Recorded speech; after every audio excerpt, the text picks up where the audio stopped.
నిజామాబాద్ జిల్లా నందిపేటలో ఇంటర్ విద్యార్థి అరవింద్ రెడ్డి అదృశ్యమయ్యాడు. షాప్‌కి వెళ్తున్నానని చెప్పి బయటకు వెళ్లిన విద్యార్థి తిరిగి రాకపోవడంతో కుటుంబ సభ్యులు కంగారు పడుతున్నారు. ఇంటర్ మొదటి సంవత్సరం పరీక్షల్లో ఒక సబ్జెక్ట్ పోవడంతో అరవింద్ మనస్తాపానికి గురయ్యాడన్నారు. నందిపేటలో ఉంటున్న అరవింద్ ప్రైవేట్ కళాశాలలో చదువుతున్నాడు. అతని అదృశ్యంపై పోలీసులకు ఫిర్యాదు చేయగా వారు కేసు నమోదు చేసి దర్యాప్తు ప్రారంభించారు.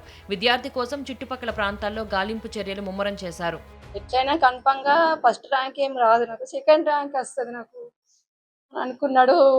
ఇంట్లో డబ్బులు ఒక 10 రూపీస్ తీసుకెళ్ళిండొచ్చని నేను అనుకున్నా. మళ్ళా మా పెద్దమ్మ ఏడన్నా ఉంటే తీసుకెళ్ళినవు చూడు అంటే పర్సులో చూసేవరకనే రూ. 150 తీసుకెళ్ళిన. ఆ వెంటనే రూ. 150 నేను చూసినా, అబ్బా! మా బాబు పైసలు ముట్టడసలు. 150 ఎందుకు తీసుకెళ్ళిండు ఆడనే పోయి వెంటనే బయటకెళ్తుంది. ఇంటర్మీడియట్ ఫస్ట్ ఇయర్ చదువుతున్నాడు. జీజీ నడుకుడే గాని నందిపేటలో రాజనగర్ దుబ్బలో ఉంటున్నారు. నిన్న ఉదయం 10:30 గంటలకు అతని ఇంట్లో కిరాణా షాపులకు అని చెప్పి బయటికెళ్ళి ఒక 150 రూపీస్ పట్టుకొని బయటికెళ్ళి మళ్ళీ తిరిగి రాలేదు. ఆ తర్వాత వీళ్ళు రిజల్ట్ చూసుకోవడం జరిగింది. 4 సబ్జెక్టులు పోయినాయి అని చెప్పి తెలిసింది. అతను ఎక్కడున్నాడని ఇప్పటివరకు ఆచూకీ లేదు.